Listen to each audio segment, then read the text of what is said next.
Anybody in the country should work in army at least 3 years. అంటే వాళ్ళు college అయిపోయిన తర్వాత ఖచ్చితంగా వాళ్ళు ఒక 3 years ఆర్మీలో చెయ్యాలి. Every citizen.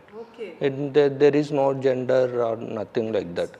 Any citizen of the country at least 3 years ఆర్మీలో చేయాలి. సో అక్కడ వాళ్ళకు కాలేజ్ ఆల్రెడీ వాళ్ళ పేరెంట్స్ డిసిప్లైన్డ్గా ఉంటారు కాబట్టి వాళ్ళకి అది పాస్ ఆన్ అవుతుంది. And every teenager has to work in army. So ఆ డిసిప్లైన్ అలాగే వస్తుంది. అండ్ వాళ్ళు ఎక్కువ సలాడ్స్ మీద డిపెండ్ అవుతారు. Okay, lot of salads.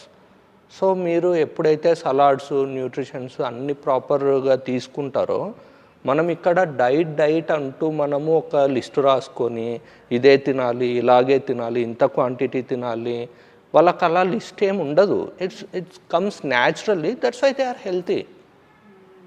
మనము ఎక్కువ తింటూ దాన్ని తగ్గించుకోవడానికి కోసం చాలా స్టాటిస్టిక్స్ రాసుకుంటున్నాం మనం. వాళ్ళు అలా కాదు, వాళ్ళకి అది అలాగే వచ్చేస్తుంది బై డిఫాల్ట్.